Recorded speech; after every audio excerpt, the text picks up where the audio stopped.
Hi everyone, welcome to our Twitter Spaces. It's been a while, a lot of changes, very interesting market. Uh, I'm sure we have a lot to talk about today. I believe we'll only be two of us, so Brian and I. So first we'll talk about the market, what we see and how we are managing this interesting situation. And then after that, if you have any questions or comments, feel free to ask them. I'm sure this space will be a quicker one. Okay, let's start. So, hi Brian, how are you and what you see in the market? Hey there, Vi. Hey everybody, hanging in there. Yeah, it's certainly been a wild ride. Full transparency here, I've definitely gotten squeezed over the last couple of days, so really battling that out from my perspective. Last week things went pretty well. Was nailing shorts into that CPI report and caught a couple gap downs, and there were some good gains there. But me personally, I just looked at that and I looked at where volatility was into OPEX and then our proximity to earnings reports. And I didn't do much covering when we were dumping last week. So I kind of let the book ride and had a good sort of reduced volatility that I was okay with moving into this week. And then when we started squeezing higher, I had 3,800 as a trigger for me for us potentially continuing that squeeze. And I could have seen this coming, but I don't know. I just sort of missed it on my end. Thought we were too close to earnings. Didn't think that people would be just panic covering with this close to earnings. So didn't cover much, and got squeezed over here. So now where I'm at is I'm just focused on building up a short book here and getting towards a goal of max volatility. If we get closer to 4,000 on the S&P, the way it's been going the last couple of days, it looks like that might be what happens here intraday. It looks like there's potential for us to break down. We were pushing down towards 3910, which is the gamma flip level I have on the board. It's a key point that if we break that on any of these catalysts here, that'd be something to push us lower. And didn't get there and went all the way back and closed pretty close to the high of the day. And so, when that happened, whatever Tesla reports here looks like they've hit. Haven't seen what the result was, but whatever they report here, I don't think it's likely to really extremely break us. The market's pretty supported now with some room between 39.10 and where we're at, and so I think it's a route directly to 4,000, and we'll have to see what kind of catalyst breaks us then. So if we with that, like, Tesla doesn't break us here, we still have some more catalysts. We've got the Bank of Japan doing their central bank meeting overnight. We've got the ECB as well tomorrow morning. And so if those catalysts don't push us down towards 3910 gamma flip, then from my perspective, it's pretty likely that this squeeze could have legs all the way then until maybe the PMI reports on Friday, although PMIs haven't really been much to cause much volatility in the market. So the next catalyst after that is going to be mega caps reporting after hours on Tuesday. So there could be room for it to go all the way until then, unless we break here tonight. Signals wise, I mean, stuff's weak. We've got top of the range. Volume was pretty light today overall. Implied vol is suppressed. You do have implied volatility premiums, but the way I look at it, I'm looking at 20-day R vol when I do my IVol premium calculation, and that's now taken out the big drawdown that we had back at the end of May into early June, and then from through June into now, it's just been sideways, chop between 37s. Let's see here, yeah, 37s. After we had the big drawdown in June, it's been 36.50 to where we're at right now in terms of sideways chop, and so those implied volatility premiums are on the board. That slightly strengthens the signals, but in general, we're pretty weak here, especially within cyclicals. I've got energy industrials and materials as my weakest signals, and so that's really the main thing that I was pushing on shorting on the board. Next to some Nasdaq, I'm looking at on the comm side into Facebook and earnings and Google earnings next week would be shorts there, and then you got cyclicals within the retail space, but signals are starting to strengthen. So we'll see how long the weak ones I have last. A lot of things moving from bearish trend to neutral trend. And yeah, we'll see where it goes. I mean, as far as I can tell right now, 4,000 should be a local top in terms of from an options perspective. There really hasn't been call buying beyond that. Had 39.50 as it today. That got broke through. So the next one is 4,000, and that's where I'd look to get aggressive on the short side unless anything changes. But tonight is key. Tonight if we don't break, then this thing has some legs. And then one other key signal I've been watching, I've been tweeting it out a lot, is that we talked about it at the last meeting, was LQDH. So that's a proxy for watching how credit spreads, investment grade credit spreads, behave intraday, and that one's been a key signal all the way since January for where these bear market rallies top out and then when we start dropping. And that one has failed to really break higher. It closed red today, actually, just slightly off of where it closed yesterday. And so that one is just going sideways. And so that one's not really confirming any more upside for me from an option perspective, from a credit spreads perspective. Now, high yield credit spreads, HYGH, that one does have some more room that it could run, and that signal actually strengthens a little bit on MFR. Both LQDH and HYGH went to neutral, and so that one could bounce a little more. The question is just, if credit spreads are going to tighten here and there's not going to be as much credit risk into these earnings reports that we're so close to, and then FOMC next week, then I think there's something potentially, changing from a macro perspective, which would be pretty surprising. So we'll see when we get there. We'll see if those start going to bullish trend and start showing stronger signals. And if that starts happening, and then individual equity signals strengthen broadly too, then that's a signal to me to maybe cool off on the short side here. But as of now, yeah, just focused on regrossing shorts and building that up as the squeeze goes on. And then from a near-term perspective, tonight is very important into tomorrow. So that's what I got by. Yeah, I agree that tonight is crucial, and also I'm also I want to act on a short side, and actually I already tried that. We'll talk about that, but yeah, basically, so now I'm at 96% cash, so almost nothing going on, but it's been a very interesting period. So before I start relating the portfolio, I will tell the fun story what I did last week. So of course we all know that euro dollar reached parity, and actually today it even went below. So basically, I was not tweeting or talking about it because this move was not because of signals or macro or whatever. But basically, what I did then, when euro dollar reached parity, I said, okay, let's have some fun. And basically, so as all you know, I was holding all my cash in USD. And basically, what I did at parity, I took 10% of my available cash and converted it back to euros.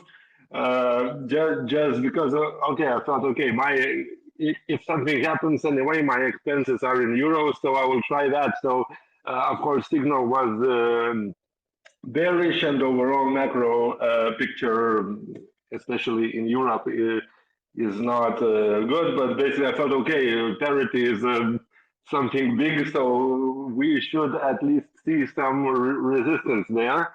And basically, yeah, so I took 10% of my cash and turned that, exchanged that to euros. And basically, yesterday I exchanged it back again to USD. So now again, I'm fully in USD, and the main reason why I exchanged it back was the ranges. Basically, of course, we all know that range is not the only thing that matters, and but basically, yesterday on MFR, basically we saw that euro dollar has not a lot of upside, so.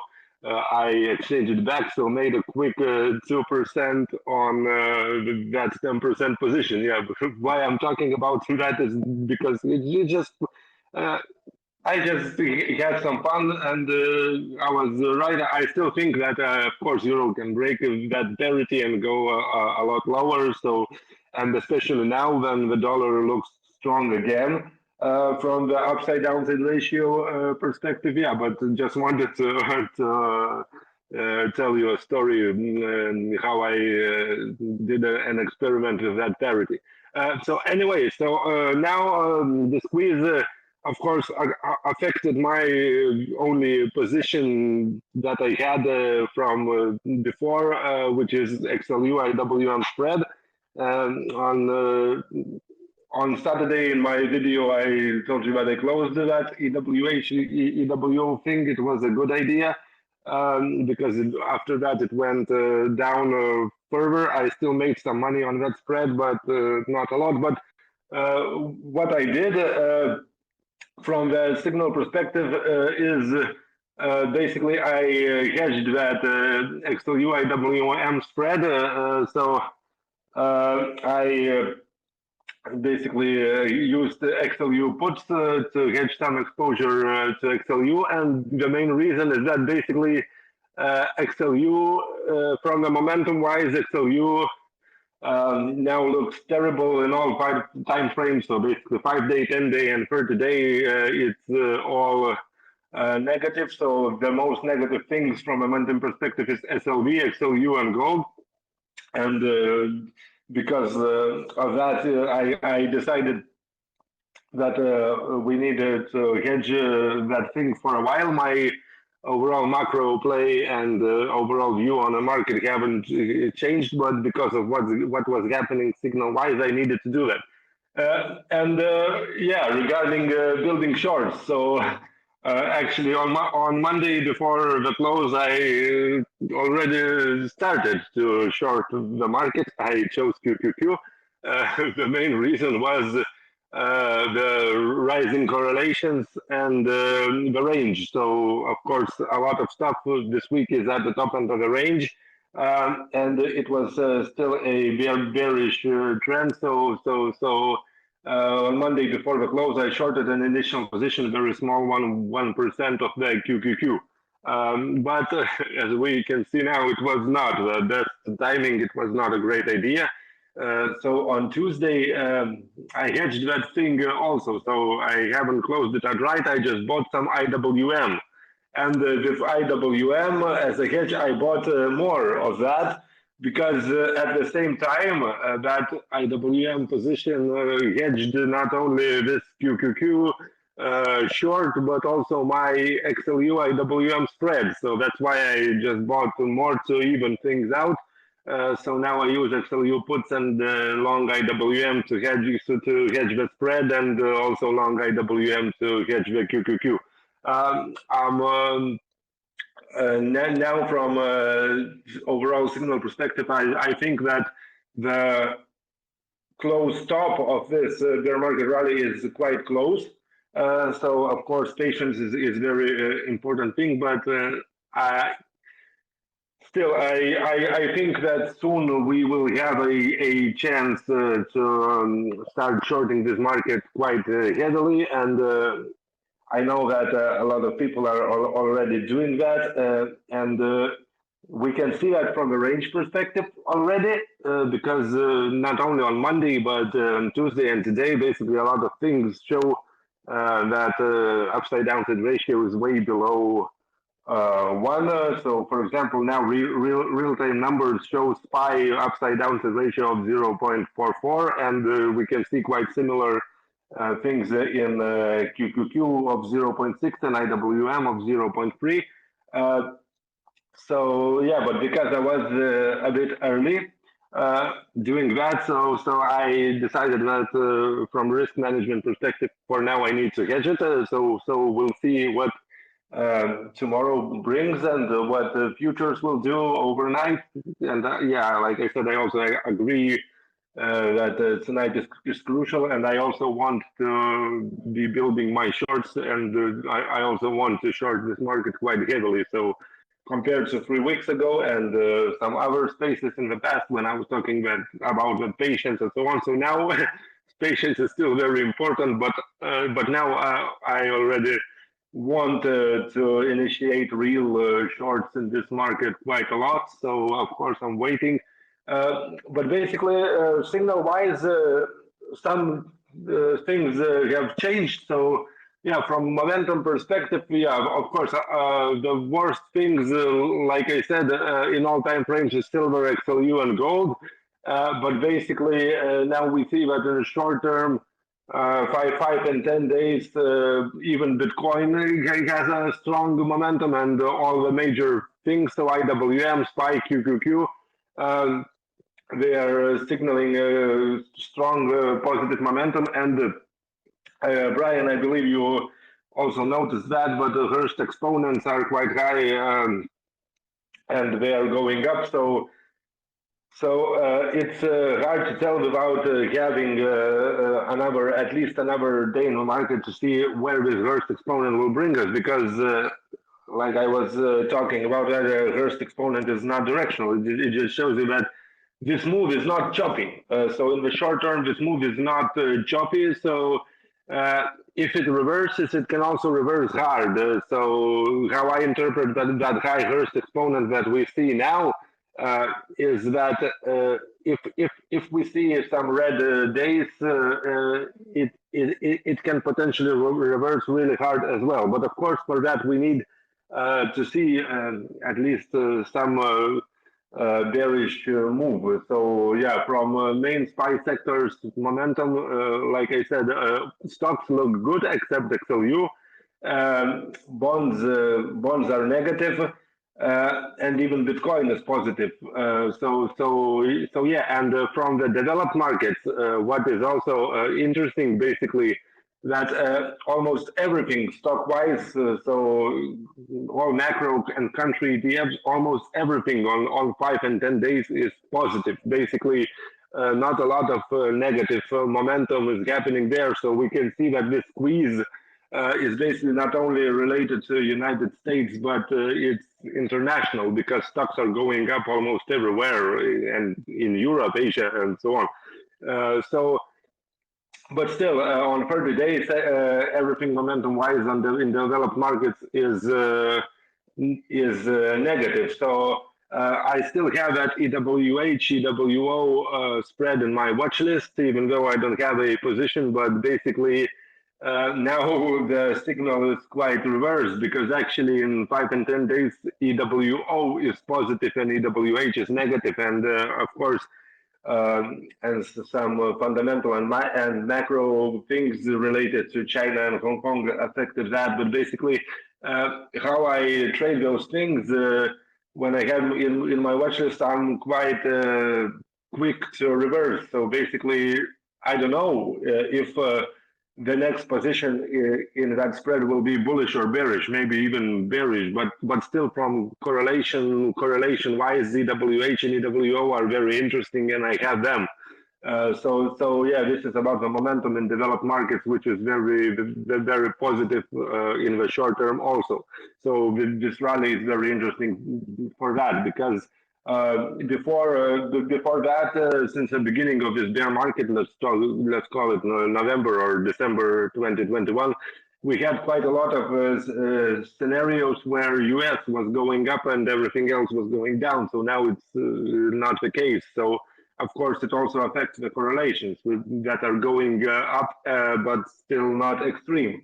And from commodity wise, if we're talking about commodities, I also added a couple of things into my watch list, because I was always talking about, commodities are terrible, but we'll see how it extends into a longer term, 30 days. But at least on 5 and 10 days, uranium and UNG is very strong. So I added those in to my watch list, and also I added silver on the short side of the watch list because still, I mean, that thing is just all the signals, doesn't matter what it is, momentum, correlations, Hurst, ranges, trend, whatever that is, everything signals that this thing is basically terrible.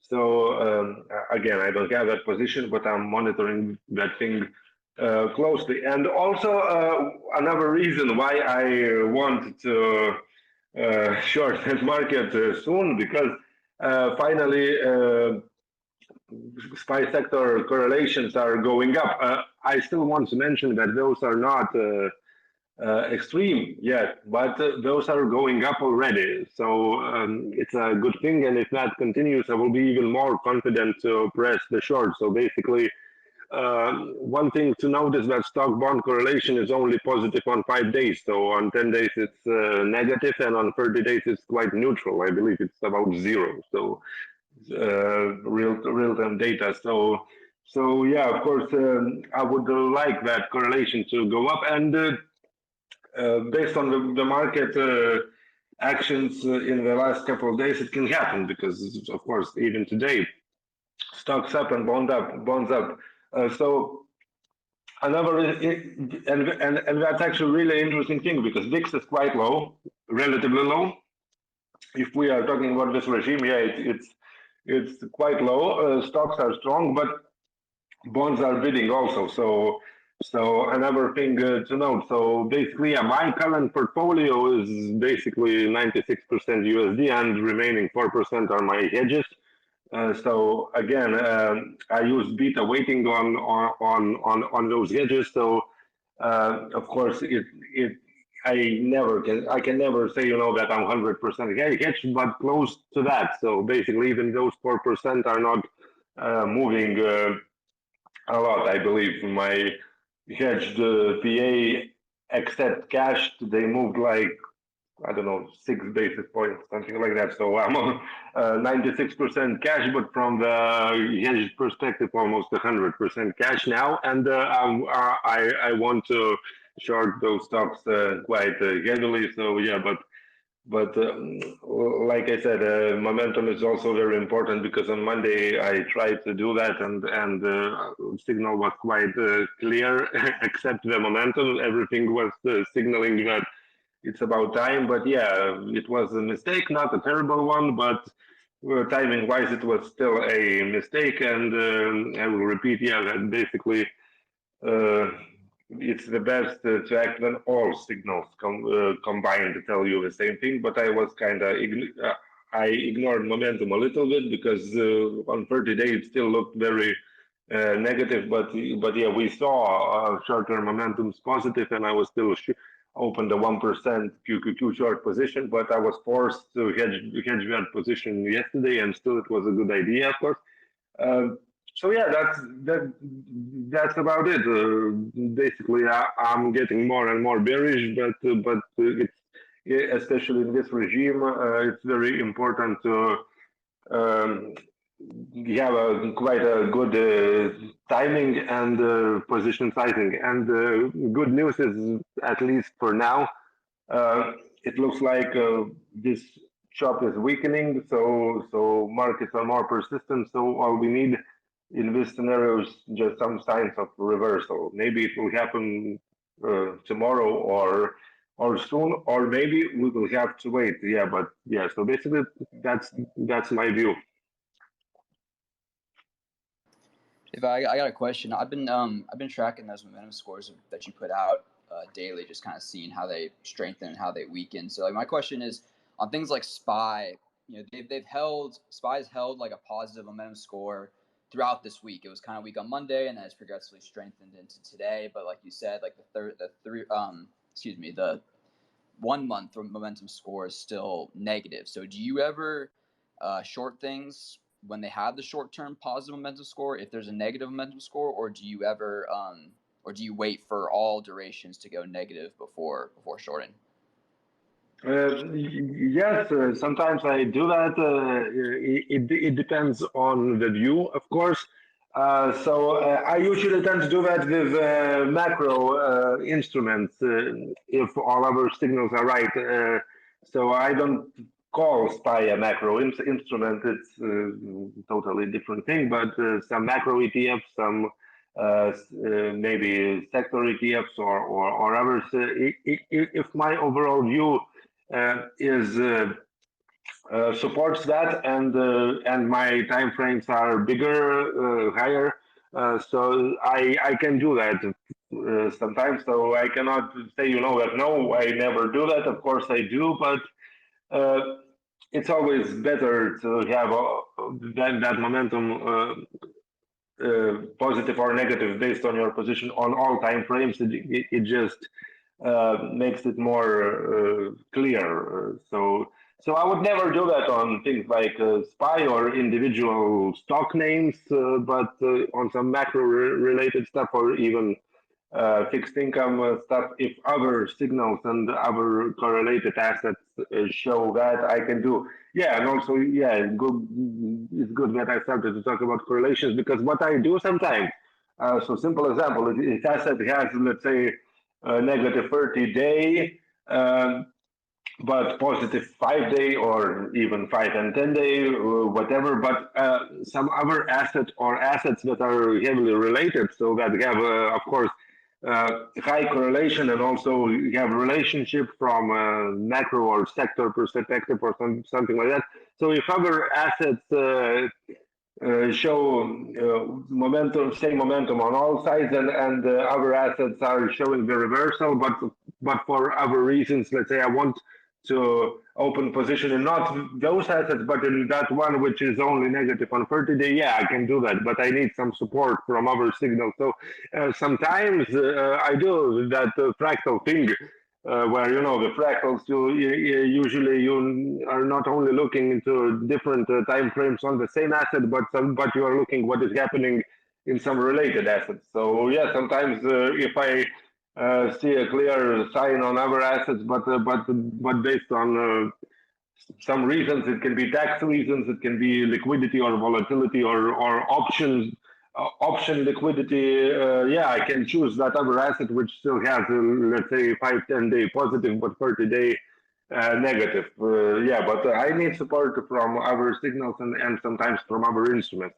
And actually, I do that quite often because sometimes I see asset that I like, but for example, it's not optionable or option strikes are very wide or options are illiquid or whatever that reason, or maybe I see some European alternative which is more suitable for me tax wise and so on.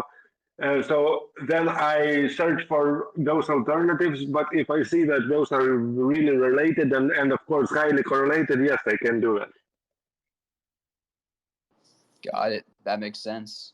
And then yeah, on stock bond correlation, this was something that we were chatting about earlier in the week. And then when like the U.S. sector correlation started ramping up, we'd obviously just come out of like during that chop where stock bond was negative for a lot of that movement. And then it's now just like you said, pretty much neutral on the 30-day, and then just peeking its head into positive on the 5-day.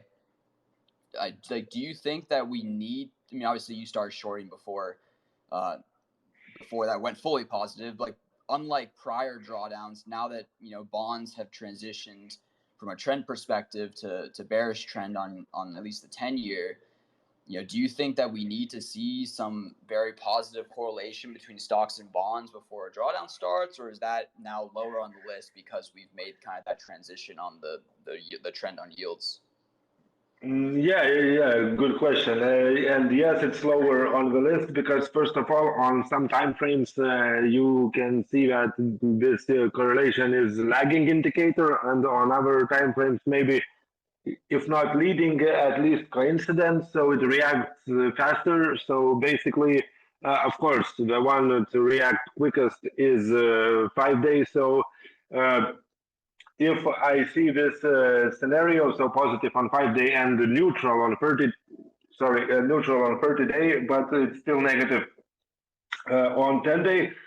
What I do, of course, I don't ignore that, but if you monitor those daily, basically what you can do is to see the rate of change. So of course, if it's still negative but it's going up, so there is a high chance, especially of course if our signals support that, but there is high chance that it will turn positive in the near future. So usually what I like to do is to watch 5 day and 30 day what is happening, because of course you never want to go against 30 day, especially if it's strong and rate of change is not supporting your move. But it's there's no need to wait until you see that signal on all time frames, because of course um, then my next vectors show that by doing that your probability of making uh, good move in timing wise maybe increases, but of course you will skip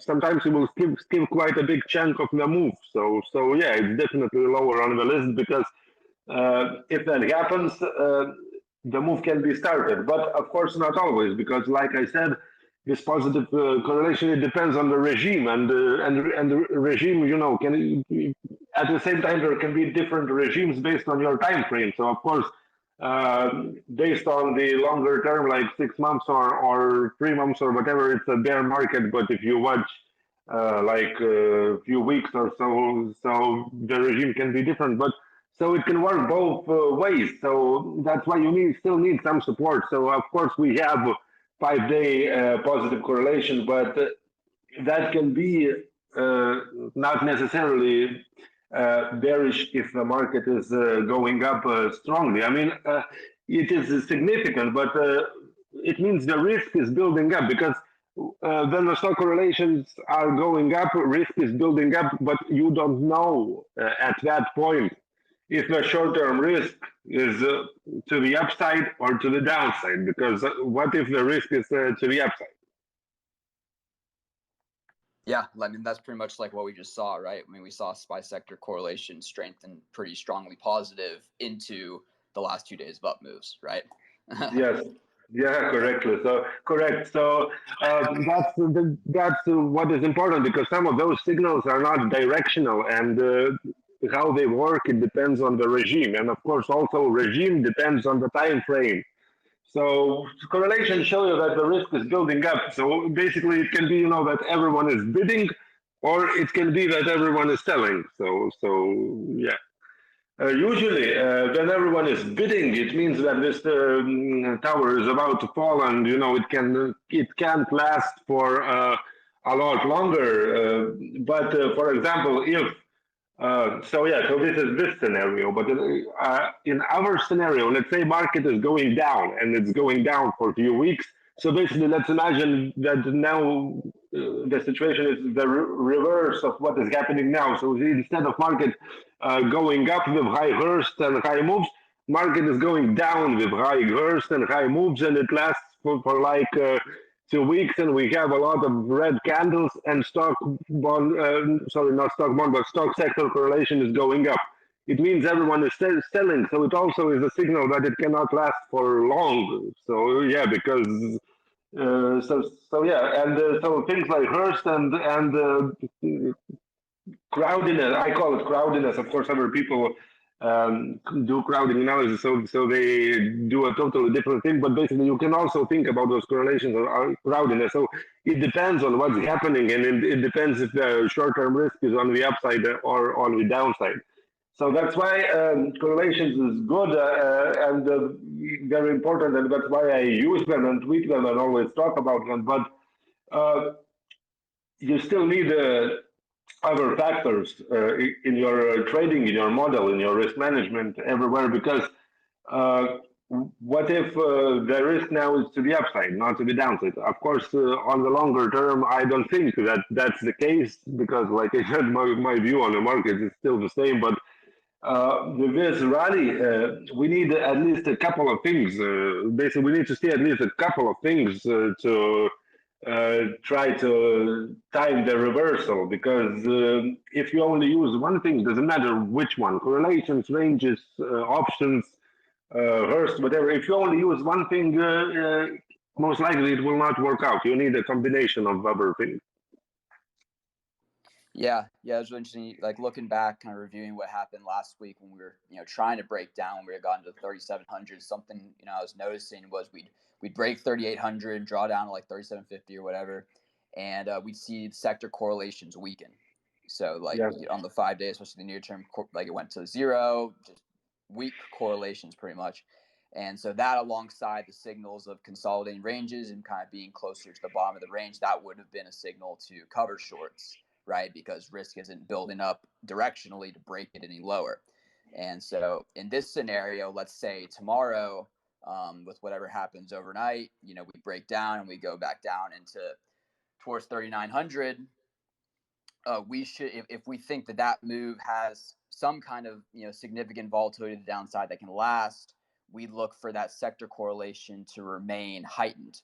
We wouldn't really want to start seeing kind of some sectors outperforming and some not into that move if we really wanted to press shorts into that. Because if that was the case, then we could just chop right back up. Is that kind of the way to think about it, pretty much?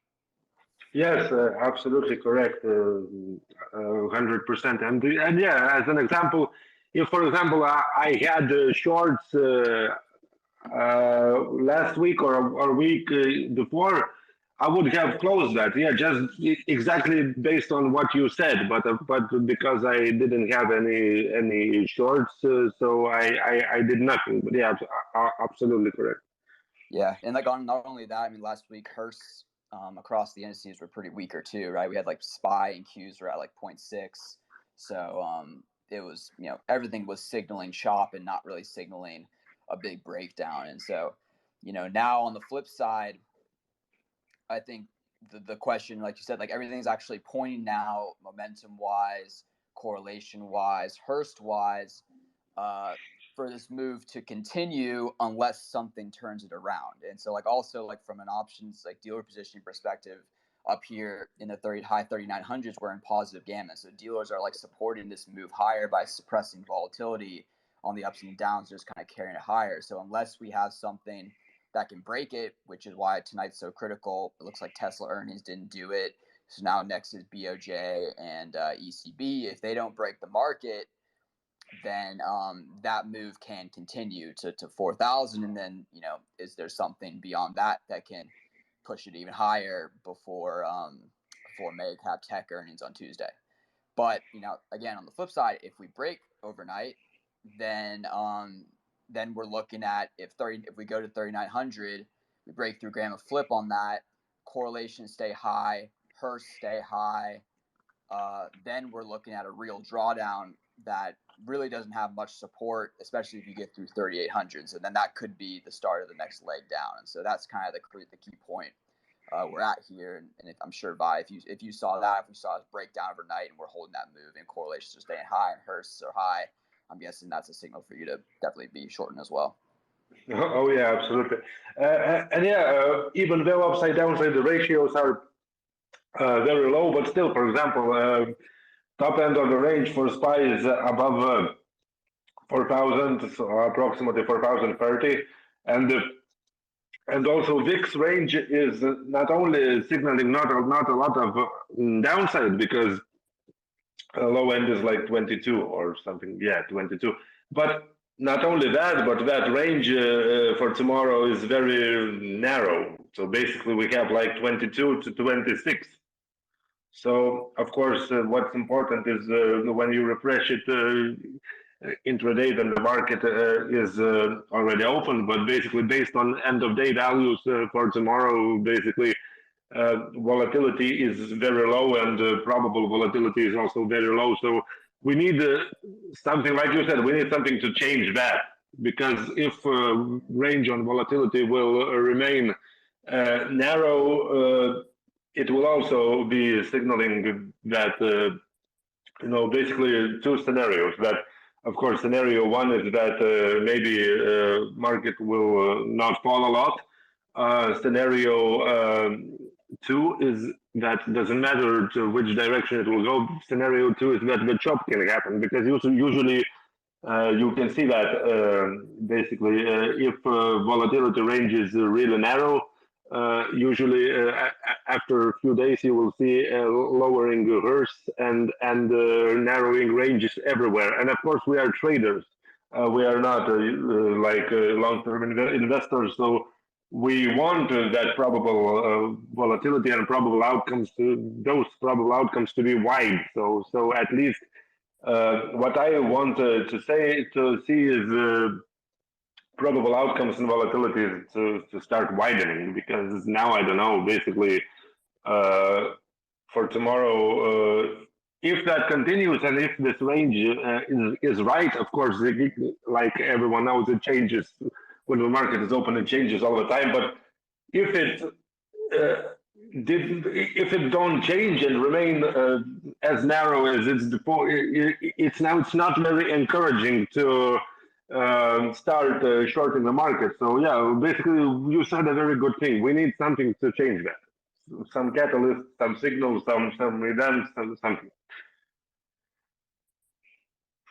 Yeah, for sure. It was really interesting today, like with VIX. Yeah, it's at 23, and something I've actually been watching a little more, and less from like a range perspective, is that VVIX, and I've been reading some of the options gurus and the way they say about that. I mean, with VVIX so low, I mean VVIX is at the lows of Jan 20, and less about like that, being the trend on VIX, and more about like just the fact that people aren't buying VIX options, and so like this market is very underhedged on the downside.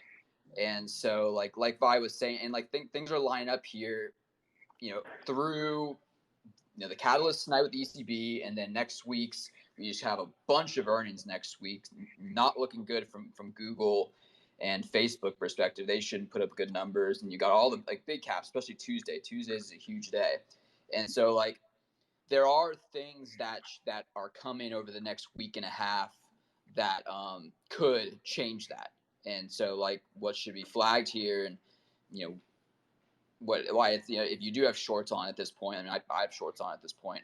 Well, I'm not too worried, is just because there are a lot of things that, if the macro is right, should change that, and then things are on our side for if that does change, for a big leg down to start, and it can be pretty quick too. So yeah, just just really helpful. By Yeah, good point. And also one thing to note for those who are monitoring VVIX ratio, so not only VVIX but VVIX is that it basically direction wise has almost perfect correlation to the market. So for example, for you being short, basically you want that ratio to go up and to go down because that correlation is positive. So what we see now is that from 30th of June, something like that, that ratio is basically going up. And then when we see the SPY, basically SPY is going up from whatever it is, 24th, 25th, yeah. So one thing also to note is that then this ratio is going up.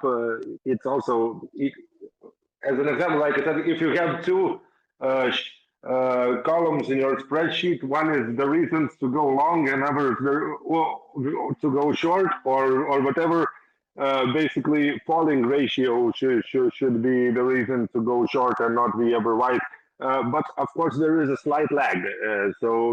So yeah, good point. That first you will see basically the move in the VVIX, or overall in the option space or VIX itself, and only a bit later you will see that move in VVIX VIX ratio, at least significant move. So yeah, it can there can be a lag, but uh, in my process, I always watch that ratio, which is very important ratio, and I believe a lot of people are talking about that ratio. But basically, for you to short the market, you want that thing to go down.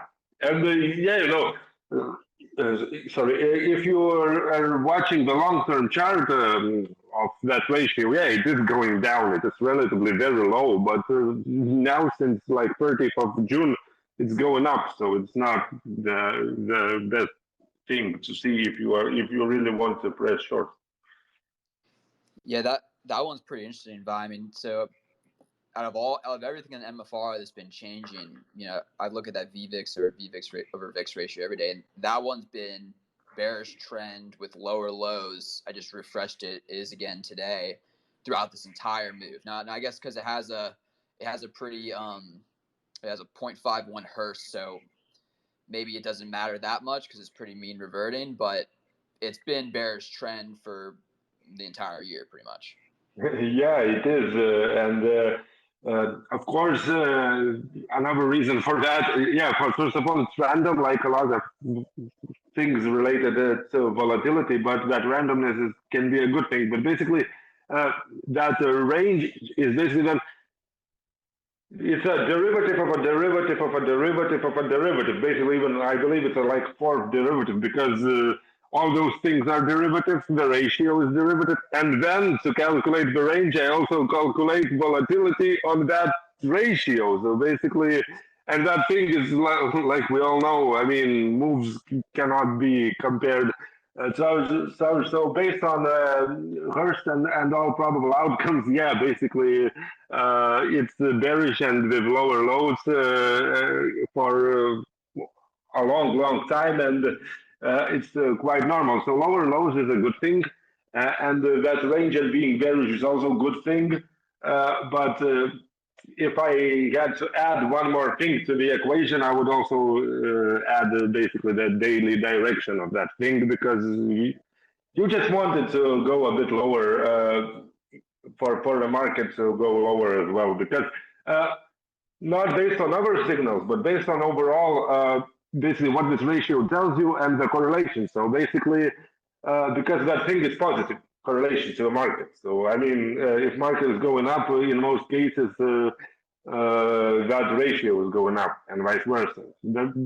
So it's not the most important thing, the overall direction, but I still think that it cannot be ignored. That's what I wanted to say. Yep, that makes sense.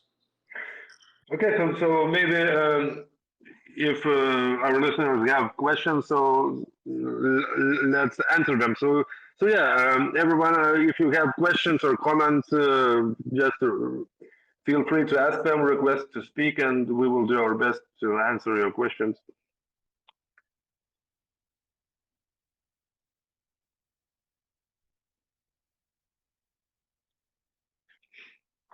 And we will wait for a few minutes, and if we don't have any questions, I think we will do our closing remarks and we'll close that space.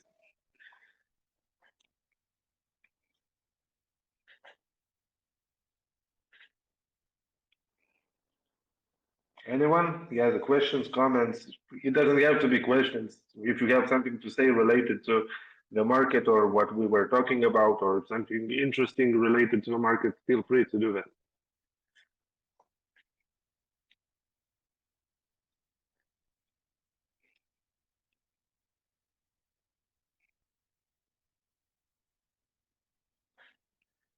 Okay, so no questions here.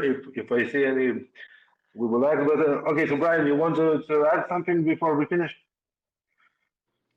Yeah, I think understanding your catalyst calendar is really key here because I mean one of the reasons that I did, me personally, one of the reasons I did get squeezed over the last couple of weeks or last few days, really, has been because of what's coming up. And so like we've been talking about with these strengthening sector correlations, strengthening Hurst, top of the range, etc. Everything we talked about today. There's a variety of things that could slap the market as soon as tonight, and so I'd be looking at those opportunities alongside a breakdown of key levels. So right now 39.10, to then get more aggressive on the short side or on the upside. If we're keep squeezing higher and we're going through these catalysts like they're no big deal and sector correlations are heightened and Hursts are staying heightened, well then, at least for me tomorrow, personally, if we don't break tomorrow, I might take a pause on the short side because there's really nothing that's going to break us until probably next Tuesday. And so that's what I'm looking at. So catalysts are key, especially with the way that we've squeezed recently. And so make sure you have a good sense of those coming up, and that should kind of time when you when you get handsy with shorts and whatnot. Yeah, very good points. Okay, so we have a question. So not Keith. Hi, you can ask your question. Hi guys, thanks for setting this call up as always. I guess I have kind of two questions. One is with VIX so low, obviously it's a bit tempting to buy like VIX-M or a certain buy volatility. So any thoughts you had on that? And also I'm just curious on the fact that you shorted QQQ versus it seems to me that I've been reading macro headlines that seem to indicate that shorting cyclicals, I think Brian said that 2 weeks ago, shorting cyclicals seems like a nice positioning. So just curious on why you picked QQQ versus maybe XLF or, I don't know, IWMN or something like that. Thank you. Okay, yeah, so I will go first. So first, related to volatility, yeah, of course, at those volatility levels, it's very tempting to do that. Personally, if I ever make some trades based on volatility, usually instead of choosing those volatility ETMs or products, usually I do option spreads on other things, but it's just me. So and when I trade real volatility ETNs and so on, yeah, I like VIXM, absolutely. So VIXM, in my opinion, is better than things like UVXY and so on because it's less crazy and you can at least have some chance to predict those, so less explosive because of course futures term structure here. But basically, no. Now, I don't think that I would buy volatility today because majority of those ETNs are first of all neutral trends and overall market is not supporting that. I will repeat what I said that in my process, I want all things to be aligned. Of course, it's a rare situation, but basically, uh, I would buy volatility only when we see signs in the options market or stock market itself for that. And I know that everyone will say that you will miss a move, but basically, I don't like trading volatility products just based on signal. I like trading volatility products to help me uh, control overall portfolio volatility and to manage my PA overall. So that's why when I want to make pure volatility bets, usually I choose option or option spreads or other option strategies on other things not related to vol itself. So it can be some stocks, some ETFs, or some other uh, things. So yes, triangles, straddles, and other strategies. Of course, calendars. I like calendars a lot, but I think it's a totally different topic, so I will not expand on that. To answer that question, if you based on signals, so of course stocks are at the top near the top end of the range. As Brian said, we have quite a lot of catalysts. And overall volatility ETNs like VIXM now has a very positive upside downside ratio. Uh, just as a small bet from signal wise, it can be a good idea, but my answer was more related to the reasons why I don't like doing that because I use those products for totally different thing.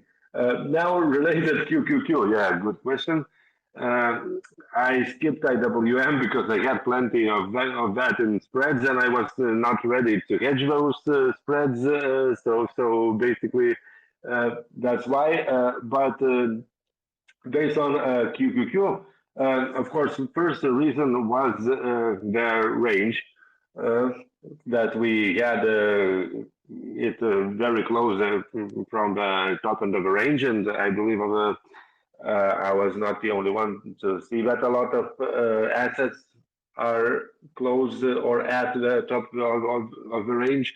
But the second one, I was just looking at my momentum score and correlation matrices that I tweet, and I was looking, okay, so if I had to choose something big, so something uh, which is not like one sector, but a wider variety, but I still don't want to use the overall market like SPY. Okay, so I thought, what can it be? And I chose QQQ just because of that. And if I had no positions related to IWM in any other form, most likely I would choose XLF or IWM because, of course, we all know that what's related to financials, so small caps is also backed with financials and so on, and correlation between XLF and IWM is not that small, so can be ignored. So I would choose one of those. But basically, one reason was my positioning, which had IWM in the spread form. Another reason was overall ranges and momentums and correlations. Uh, but the fun fact is that, as we can see, for those 2 days, so Tuesday and today, uh, it actually doesn't matter much what I would have chosen because if it's not XLU, I would have lost. I would have had to hedge those positions anyway. So yeah, that was my reasoning. But the timing was bad, and yeah, I chose QQQ mostly because I didn't want to be exposed to one particular sector. And yes, it's true that in those bear markets, it's best to short cyclicals. Uh, and actually, my main macro position, which is now hedged, XLU IWM, is basically almost that. I mean, long defensive, short cyclical, because small caps are backed with cyclical stuff. So that macro position hasn't changed. But basically, I didn't want to add another one, which is of the same theme. So XLF would be basically adding the same theme.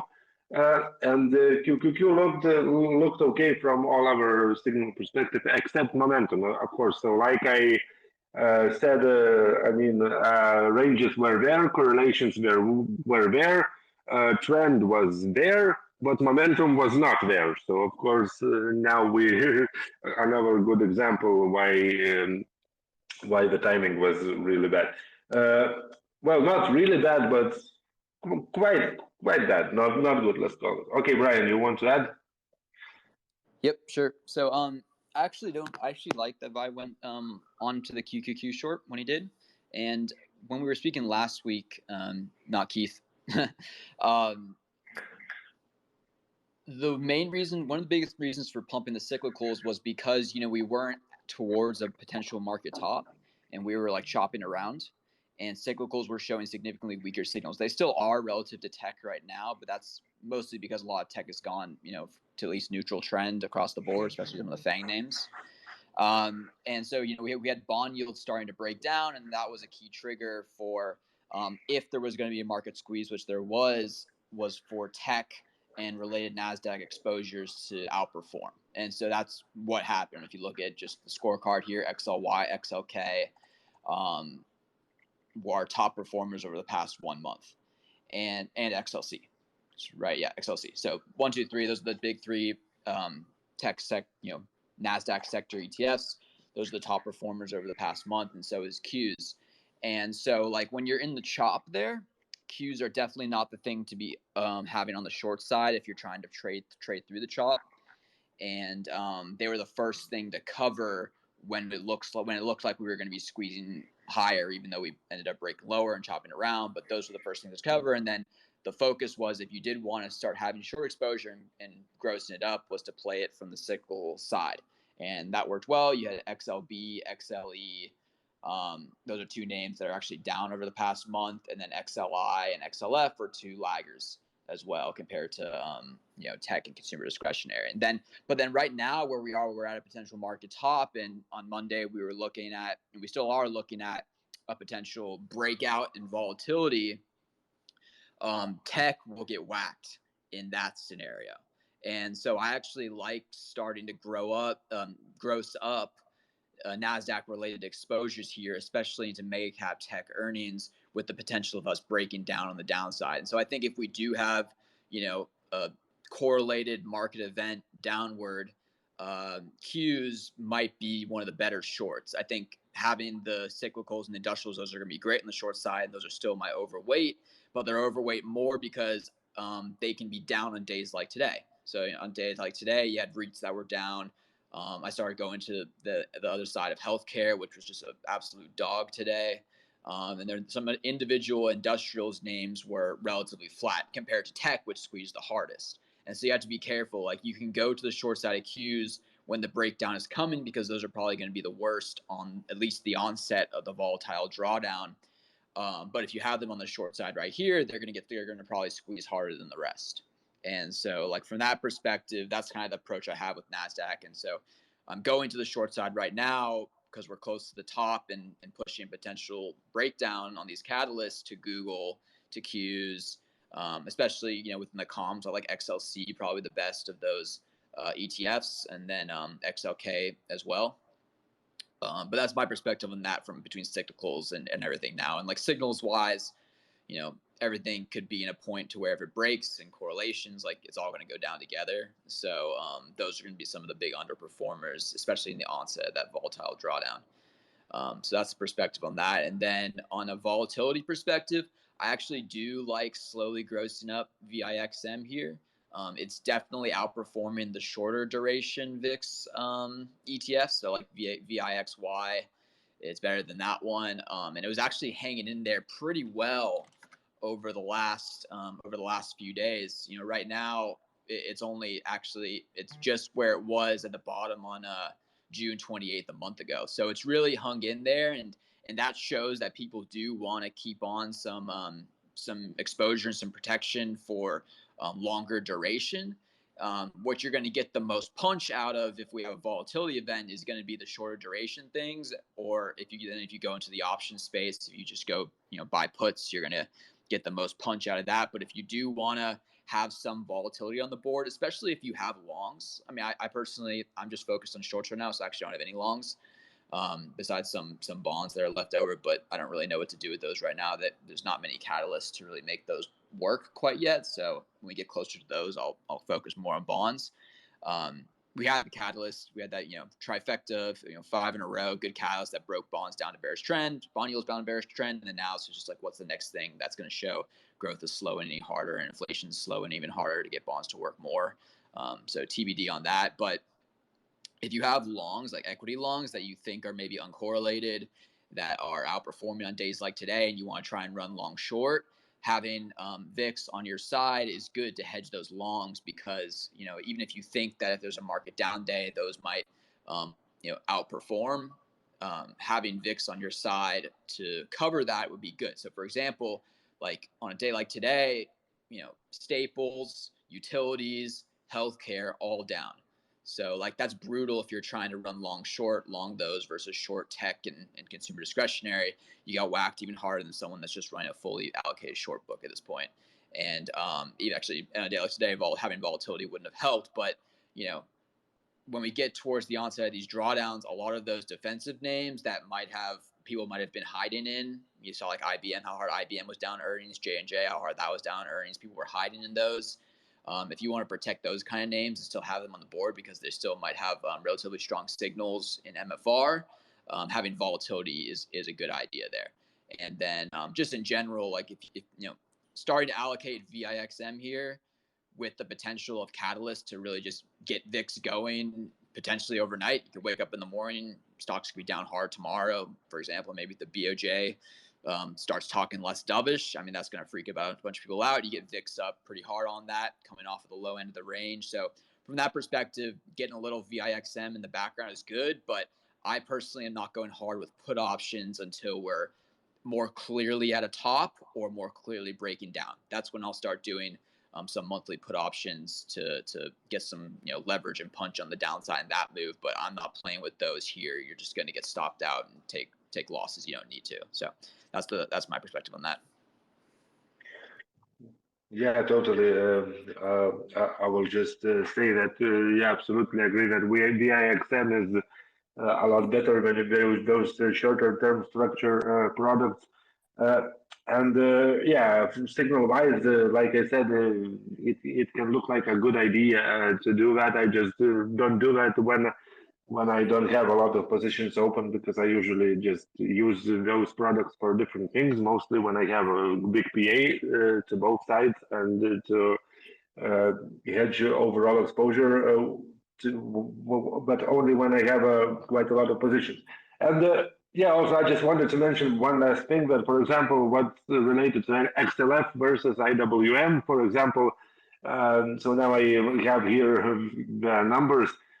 So basically, it depends on your view. So basically, if you want to bet on one sector going down or not, because basically that's why in most cases I choose IWM instead of XLF because those are very, very correlated. I mean, we are talking like uh, almost all. Now I'm just looking at a historical chart, and on a 30-day correlations is basically almost always like 0.9. Doesn't matter, even when the overall market, even in the bull market, and when the overall sector correlations are low, IWM and XLF basically they have very high correlation just because of the fact that those small caps are filled with packed with financials. So yeah, I just wanted to mention that in case you ever want to make a bet, but you are not sure if you just want to place a cyclical bet on a one sector on a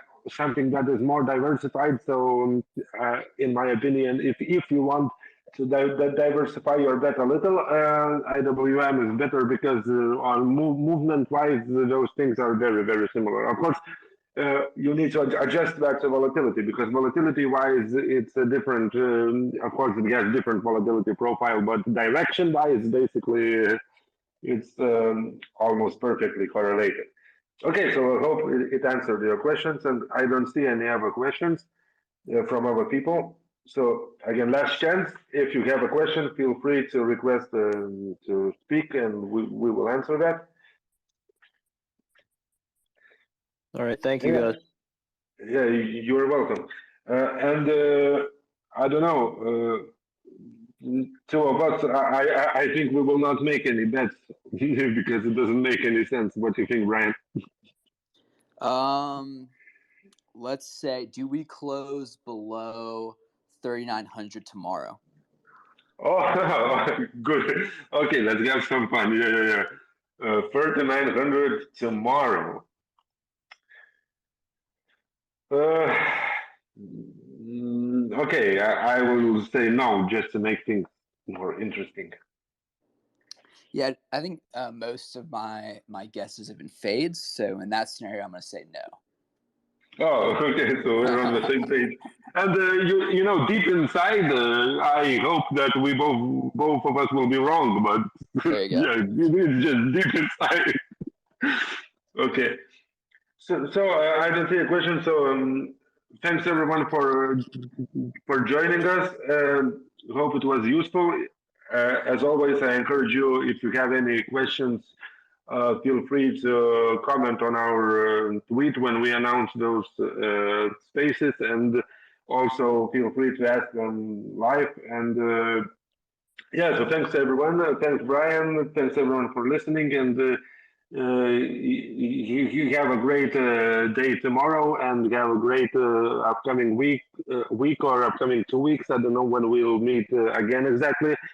And it's as always, it's important to risk manage things all the time. So sizing is always important. Yeah. So thanks everyone, and bye. All right. Thanks, y'all. Bye.